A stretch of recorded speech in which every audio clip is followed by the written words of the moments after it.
lumabi ka sa pamamagitan ng iyong imahinasyon. Aba, may high crime dito. Ha? Kung yung mga, kasi meron silang isinama rito na, halimbawa, yung tungkol sa di umano ay pagkakaroon na ng yaman, pero ang taon 2007 hanggang 2017, hindi pa siya vice president eh. Pwede bang isama yon? Paano mong isasama yon? Ang kanyang pagiging vice president, ang importante dyan, kaya siya naging impeachable. Yung mayor hindi ini-impeach. Ano? Yung konsehal hindi na-impeach. Ang senador hindi na-impeach. Congressman hindi na-impeach. Ang judge hindi na-impeach. Bakit isasama mo yung aligasyon tungkol sa kanyang pagiging mayor o kaya vice mayor? Wala akong makitang impeachable officer sapagkat pagka vice mayor ka o mayor ka, hindi ka impeachable officer. Opo. Hindi ba nila alam kung sino-sino lamang? Tinukoy naman ang saligang batas, ha? Kung sino-sino lang ang pwedeng sumailalim sa impeachment. Distinguido po lahat yon. Kompleto yung listahan. Presidente, Vice President, Ombudsman, mga commissioner ng ating constitutional commissions. Tatlo yon eh. Civil Service, COMELEC, COA. Ayan, at saka po yung mga maestrado Ng Korte Suprema. ng Korte Suprema. Yan lang po ang mga impeachable officers. Wala na po. Wala na. Kung ilalagay mo dyan, yung inaakala nilang ebidensya nung siya'y mayor, napakalayo naman nata nun. Oo. Yan ba? Yan ba yung pinagsikapan nila? Napatagal-tagal. Dalawa po yan eh. Yung mayor pa siya eh. Yung sa SALN at yung sa Davao Death Squad. Huwag na natin pag-usapan yan. Meron pang isa Walang akong- kakwenta-kwenta. Ano pa? Eto pa. Natawa rin ako dito eh. Ikaw lang, natatawa ka na eh. Yung committed acts of destabilization constituting at least a betrayal of public trust and culpable violation of the Constitution and even high of crimes of sedition and insurrection such as, eto na, eto yung such as na nakakatawa eh, to attend SONA 2024 and appointing herself as designated survivor. Alam mo, talaga naman designated survivor ang Vice President. Sa bagay, tama. Kasi ang Vice President is a president in waiting, hindi ba? Yun lang naman yung... Yes, opo. Kaya tayo nag-imbento ng opisina ng Vice President para kung ano man ang mangyari sa presidente, ay hindi naman tayo magkakadawindang-windang. Meron kagad na Papalit. Papalit. Line of succession. wala nga meron succession eh. Parte yun ng ating estabilidad eh, di ba? Parte ng ating sistema bilang isang gobyerno. Kaya bakit hindi maintindihan? Kaya nga natawa ako rito. Ang taas pa, high crime Talagang designated, so basahin mo yung saligang batas. Kapag may nangyari sa Pangulo sa anumang kaparaan, may namatay halimbawa, o kaya nagkasakit, hindi na niya kayang isakatuparan ang kanyang pananagutan, Opo. o kaya nag-resign, abay may kapalit ka agad. Designated talaga siya. Tama. Kahit hindi niya sabihin ako ang designated Oo, survivor. kaso, ang iniisip nila kasi, nakapako doon sa Netflix. Meron kasing pelikula, napanood Tama. ko yun eh. Yes. Napanood ko yun. Oo. Napakahaba, unti-unti. Pero natapos ko eh. Ayun nga. So... Sapagkat doon, dahil talagang inusig naman ng Pangulo, talagang may pagtatangka. Isa naman sinabi niya lang, I am the designated survivor. O, kasalanan ko ba kung nervyoso kayo? Kanya. So kung ito ititingnan nyo na, baka hindi nyo napansin eh. Yung number 1, ay wala. Talaga ba ito yung pag-uusapan natin itong walang kakwenta-kwentang bagay na ito? Storm in Atika po ang topic natin. Number 1, number 4, number 5, number 6. Ito yung number 7, nakakatawa rin, Kong eh. Pati Teka muna, yung ibang number, halos ganun din ang description. yun ang, kasi yun ang mas nakita kong pero... Na destabilization. Yung parang may ano to eh, yung ihuhuli ko, yung parang ito yung, parang ito lang ang pwedeng may basihan. Ha? Dito muna tayo sa mga nakakatawa. Ito kasama makeup nito ng Vice President tsaka lipstick, Kong eh. Pakinggan nyo mabuti ha, kung ba't ko nabanggit. Totality of the Vice President's conduct. Profanity? Totality. Profanity. Of Vice President's conduct clearly displays conduct constituting a betrayal of public trust, culpable violation of the 1987 Constitution, and graft and So, corruption. ano-ano yung kabuuan ng kanilang naisip o nakitang aksyon ng ating pangalawang Pangulo na maaaring sa kanyang kabuuan ay matatagurian nilang isang betrayal of public trust? Ano yun? Totality lang eh. So, inisip ko dito, kasama yung pag-makeup, diba? Sinabi niya totality. So, from head to toe ito. Oh. Hindi, siguro ibig nila sabihin, magmula lahat ng kanyang mga pinagsasabi, Lahat ng ginawa niya. lahat ng ginawa niya na maaaring Ay. hindi nila Aha. nagustuhan at lahat ng ito'y inakala nila na kapag ka ito'y pinagsama-sama mo, Oho.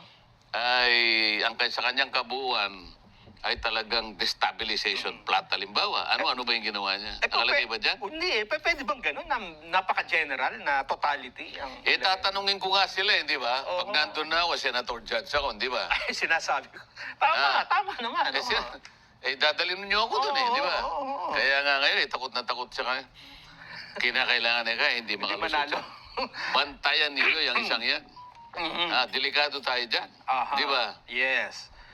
So, 5 na po yan. Ha? Yung sinabi ko kanina, una yung assassination, di umano, SALN, DDS. Dinescribe ba kung paano yung assassination plot? Sinabi ba? Yun lang eh. Yung sinabi lang na as publicly admitted by her in a live Oo nga, broadcast. sinabi niya lang, pag ako'y napatay, Yun lang. meron na po akong kausap para patayin po kayo. Kayo, tsaka kayo. Di ba? Yes. Pero, nandun ba, nakadescribe ba yung pamamaraan, Wala yung eh. plano? Wala po. Kung paano niya isa sa katuparan yung inaakala nilang pagbabanta sa buhay. Ha? Nakalagay ba? Banta lang po eh. Ay, palagay ko asager. Pupunta sa isang lugar, magsisisigaw ng gano'n, siyang mamimigay ng pera. Tama ba yun? Wala kami tungkulin na gano'n eh. Yun, babagsak sa bribery yun eh.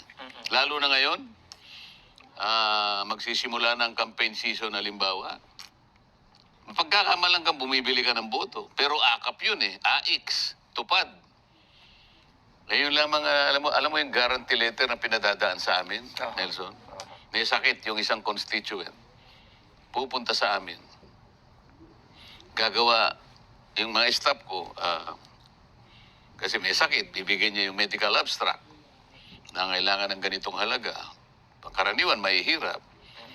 So gagawa kami ng guarantee letter para i-cover yun. Bibigyan niya sa ospital para sa ganun ay mailibre yung kanyang expense. Yes, opo.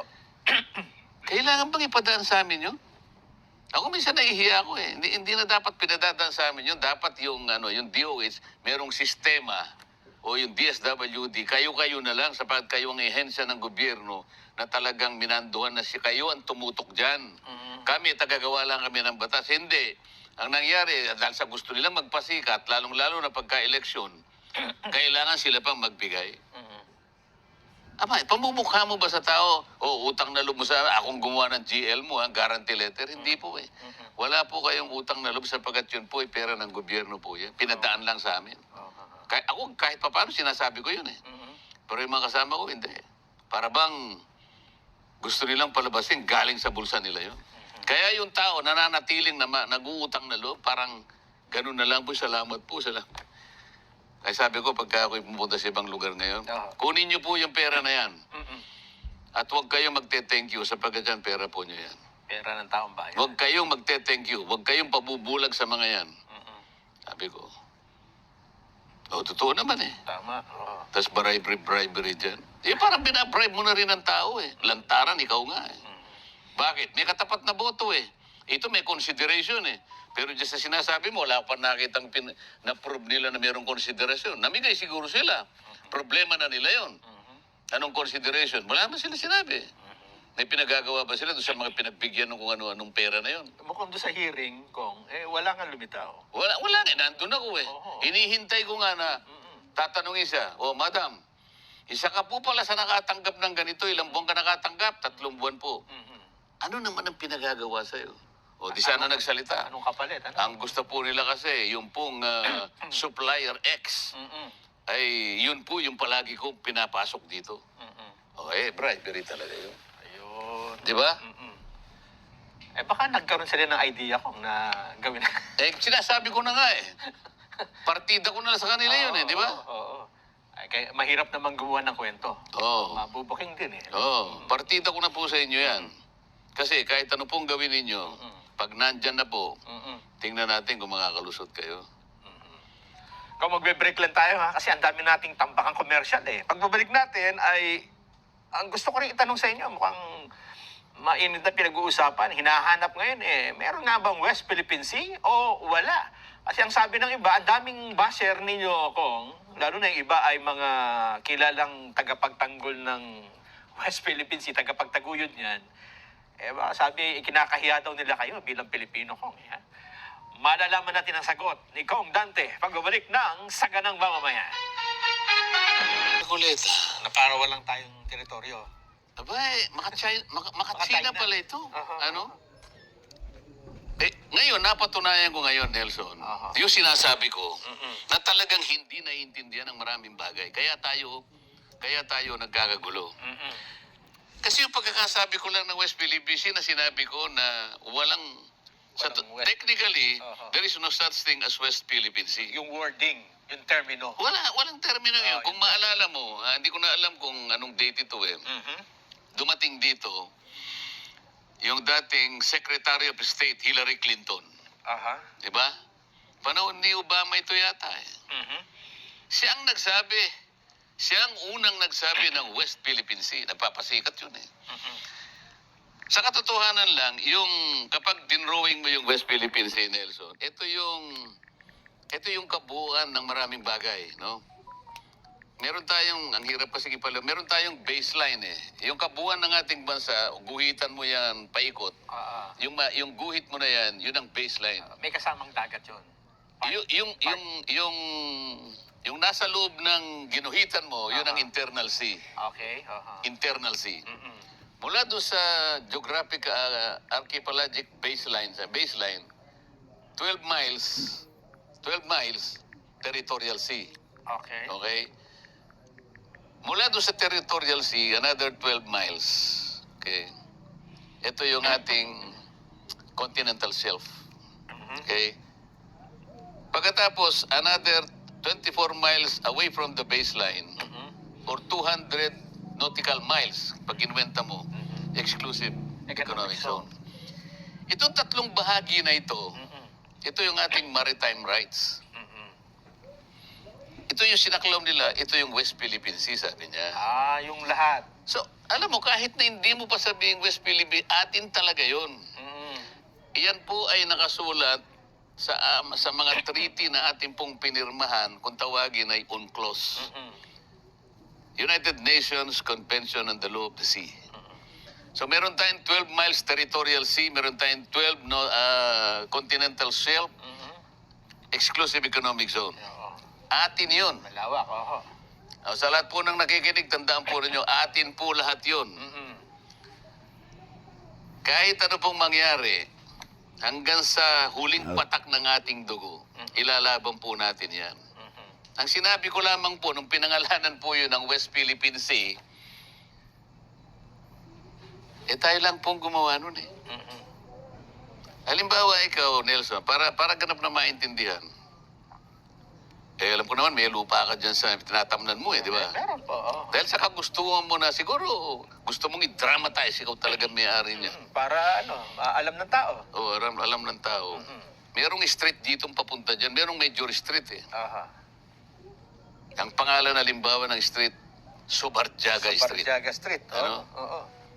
May papasok sa akin. Wala May naman. papasok sa'yo ngayon, naglagay ka ngayon. Kinita lang. Oo. Skinita lang na maliit dahil gusto mong i-dramatize. Papunta dyan, pag-aari mo talaga yan eh. May titulo ka talaga, pero nilagyan mo ng ikaw lang naglagay. Ako lang. Oo. Hindi mo pinadaan sa barangay, ikaw lang eh. Nilagay mo ngayon, Lubao Street. Kung mo hindi dumaan sa ordinansa, o kaya hindi kinilala ng munisipyo, Mhm. Pag ginugel mo yun, kaya Waze, hindi kikilalanin yun, di ba? Wala talaga. Hindi makikita ng Waze eh. Ang ibig ko sabihin, hindi naman po malaking bagay na lagyan pa natin ng... Kasi gumawa ng executive order si Pinoy. Exclusive, ano? Uh, Ayun nga, yung sinabi niya na West Philippine Sea. Administrative Order number Oh, 29, administrative. September 5, 2012. Tayo-tayo lang yun eh. Nagkaroon siya ng idea kay Hillary Clinton. Okay, ngayon, bakit ko po sinabi na wala pong West Philippine Sea? Ang batayan po natin yan, dalawa lang eh. Meron pong tinatawag na International Hydrographic Organization, IHO. Aha. At meron din parang Oceanography of Seas. Parang ganyan. Dalawang palistahan. Aha. Kumbaga, parang encyclopedia yan. Okay. Basahin mo pareho yun. Walang West Philippine Sea. Hindi nakarehistro. Ang nakarehistro lang is South China South Sea. China Sea. Ngayon, bakit ko po pinipilit na gamitin yung salitang West Philippine? Para lang ipaliwanag na marami pong hindi nagkakaintindihan dito. Kataman-tama sa sinasabi ko doon sa executive director, kailangan po niyong palaganapin na turuan. Kasi po tinatawanan tayo eh. Halimbawa, ginugel nung halimbawa, ano ba yung pinag-aawayan ng mga Pilipino tsaka na ginugel niya? Hinahanap niya sa yung West Philippines. Hindi niya makikita eh. South China Sea, sino pinagtatawanan tayo? Hindi na po natin kailangang pangalanan. Atin po talaga, uulitin ko po yun. Kahit na po hindi natin pangalanan, atin po talaga yan. At huwag nating isusurrender yan. Huwag po nyo sasabihin na ako'y traitor. Nilagyan lang po natin ang pangalan. Sinasabi ko, hindi na po kailangan sapagkat wala po hindi kinikilala. Dapat pinarehistro natin doon sa mga international organization na silang gumagawa ng mga pangalan ng karagatan. May coordinates yan. Kaya pag hinanap nila, titingnan ng coordinate, yun pala. Wala nga eh. Sino pagtatawanan tayo? Inililis ko lang na tayo pagtawanan ng ibang bansa sapagkat pinilit natin gano'n. Atin na yun eh. Sana maintindihan nila. Ito naman Commodore, anong pangalan ng Commodore na yan? Tariela. Ay, gumawa ka. Hindi man lang niya kasi inintindi yung pinagmulan ng pangyayaring ito eh. Wala po akong, kung gusto po, sige po, yakapin natin ang West Philippines yung gusto niya. Pero kahit wala po yun. Kahit walang pangalan. Kahit walang pangalan, atin po yun. Yun po ilalaban natin. At huwag kayong papayag na yun po ikunin sa atin. Iyon ang malinaw. Ayan po, isakripisyo po natin ang lahat ng buhay natin sapagat atin yan. Huwag na po natin pagtalunan. Talagang wala kayong makikitang West Philippine Sea. Sa pangalan. Ito naman kasi nagpalala nito. Etong Tariela na ito, Commodore pa naman ng Philippine Coast Guard ba ito? Coast Guard, oh. Ikaw halimbawa, ikagamitin kitang halimbawa, ikaw ang gumawa ng dictionary. Aha. Ano ba yung mga dictionary? Merong Webster. Ano pa? Merriam-Webster. Meron pang mga thesaurus. Oxford. Halimbawa, gumawa ka ng, pinilit mong dagdagan yun, nang wala kang pakundangan sa mga institusyon na dapat bago ka maglagay ng isang salita doon, i-connecta mo sa kanila, dapat hindi kikilalanin eh. Kung halimbawa, dinagdagan mo, doon sa letter T, Tariela ka mo, at ilagyan mo ang definition. Tariela refers to, halimbawa, a person who makes hasty conclusion without verifying the facts. Okay. Hindi ba descriptive ano? Oo. Isang taong mabilis gumawa ng Desisyon. ng desisyon. Nang hindi mo niya pinag-isip kung ano yung pinagmulan ng pangyayari. Ibig sabihin, Nagsalita na lang kaagad. magsasalita ka na lang ng mabilis. Hindi kikilalanin yung ginawa mo sapagkat kinakomunekta ka sa gumagawa ng dictionary. Yan ang ibig ko sabihin. So mga kababayan, sana po maintindihan nyo. Yan pong nagbabasa sa akin, hindi po ako nagagalit sa inyo. Ang nangyari po, napatunayan ko lang, sa dami po ninyo nagbabasa sa akin, napatunayan ko lang, talaga pong malaki po ang sigalot dito, komplikado po ito. Ang isa pa pong hindi nyo naintindihan. Halimbawa, Nelson, meron pa ba tayong oras? Meron pa, ho. Yung kabuuan itong kwadradong ito, Oo. yan kunwari Screen. ito kunwari yung totality ng ating karagatan. Yung sinasabi kong territorial sea, continental shelf, at saka yung exclusive economic zone. Yan na yan. Yan ang kabuuan, ha? Kunwari, yan na yan. Para maintindihan lang tao. Sa gitna niyan, nandyan ang Scarborough Shoal. Totoo naman na yung Scarborough Shoal is 120 nautical miles from Zambales. Sakop ng ating sakop ng ating exclusive economic zone. Okay. Nasa gitna niyan. Aha. So atin yun. Hindi, teka muna. Paano sasabihin, sinong nako-occupy? Sa ngayon, Sa ngayon? China yan. China. Ano pa yata, hindi mo alam. dapat Sinakop, atin dapat yun eh. Ayun nga. Huwag natin pagtalunan kung sino may kasalanan. Nakuha ng China. Aha. Sila ngayon ang nandyan. Aha. Ito po mga kababayan, kaya po gusto ko sabihin sa inyo yung komplikasyon dito. Yun pong Scarborough Shoal, isa pong isla. Tandaan mo, isla. Isla. Okay. Kapag ka isla po sa public international law, entitled siya sa territorial sea. Yun ang problema. Okay. Oo. Sa Makatid, imaginein po nyo na sa gitna niyang West Philippine Sea na yan, na sinisimbolize ng kwadrado na yan. Yung screen. Nandyan po yan. Sa gitna. Sa paligid po ng Scarborough Shoal na nandyan sa gitna, meron siyang territorial sea 12 miles from its baseline. Kukuha siya ng 12 miles. dagat. Ano pa? Ngayon, kapag yung mga barko niya, nilagay niya doon sa territorial sea niya, Doon sa paligid. sasabihin natin, kinukuha niya yung Nag-o-over. party yan ng nag-overlap eh. Overlapping. Di ba? Hanggat hindi natin nauunawaan kung anong ibig sabihin Kung bakit ng territory at maritime rights. Yung territorial sea, continental shelf, at saka exclusive economic zone, maritime rights yun. Walang titulo yun. Maritime rights. Yung territory po, ito yung kalupaan. Yun pong exclusive economic zone,